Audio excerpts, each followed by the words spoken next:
The use of conference committees in the California legislature perhaps improve the legislative process.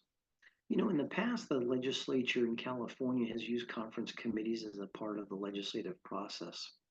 However, despite extensive rules and procedures for their use that still exist today in the joint rules and in the respective Assembly and Senate House rules, the conference committee in the legislature is largely non existent today. Why is that? Why did the conference committee used to be used, and should they be used again in the process? Let's start with what is a conference committee. According to the California Office of Legislative Counsel, a conference committee is a joint Assembly and Senate committee composed of six legislators, three from each house.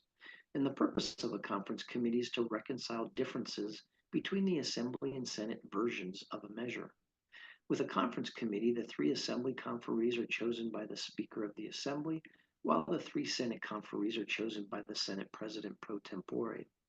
The successful work product of a conference committee is the production of what is called a conference report, which specifies amendments that were agreed upon by a majority of those conferees.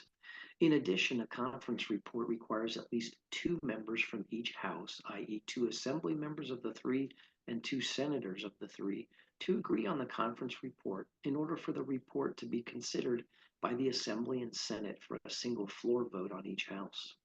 Floor amendments are not able to be made to a conference report, and there's no policy or fiscal committee hearing on the conference report because all of that requisite work is actually done by the six conferees. Interestingly, the use of conference committees in the US Congress has also been reduced over the past decade or so. Until recent years, when the US House or US Senate passed a bill that was different than the other house's version, they would go to conference committee to iron out their differences and come up with a compromise bill to be voted up or down in each house of the US Congress. At the federal level, observers have noted that legislative leaders have greater control to changes being made to a bill than if the bill were in a conference committee, where conferees could include additional items that might create, for example, political issues for other legislators. On the other hand, some legislative observers view conference committees as being good mechanisms for achieving higher levels of compromise in legislation. What causes a conference committee to be formed in the California legislature? Again, it's whenever the Senate or Assembly refuses to concur in the other house's amendments, which is a rare occurrence today. Explained in the legislature's Joint Rule 28, it is titled When Senate or Assembly Refuses to Concur. Subdivision A says if the Senate, if it's a Senate bill, or the Assembly, if it's an Assembly bill, refuses to concur in amendments to the bill made by either house, and the other house has been notified of the refusal to concur, then a conference committee shall be appointed for each house in the manner prescribed by these rules. Now, this explanation leads us to the answer to the question posed at the outset.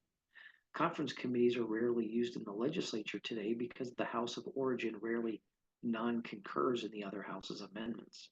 Now, why is that? I think there are several reasons for this, such as the House of Origin being consulted regarding the other House's amendments and indicating well in advance if that bill, as amended by the other House, will be well received or not well received when the bill returns to its House of Origin. In addition, with the large number of majority party members in each House, it's less likely that there's going to be significant disagreement with the substance of amendments that are made by the other House. Moreover, in a legislative body that's controlled by more than two-thirds by a single party, it's rare that the House of Origin does not concur in the other House's amendments.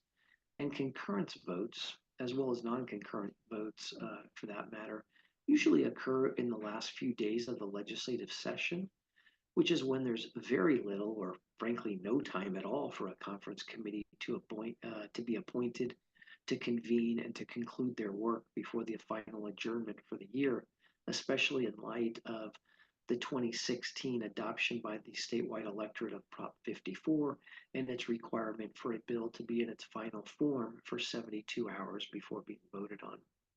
Even the annual budget conference committee today has effectively been eliminated. First, it was due to the COVID-19 pandemic, and now it's due to the tight timeline between The release of the May budget revision by May 14th and the June 15th enactment date, coupled with, again, the 72-hour in print rule pursuant to Prop 54. So as a result of these different factors, it's become rare for a conference committee to be convened in the California legislature. Despite this fact, it's worth exploring whether conference committees would add value in the California legislative process in order to help fine tune legislation and maybe better achieve access, consensus on important public policy issues that are being discussed and debated by the conferees.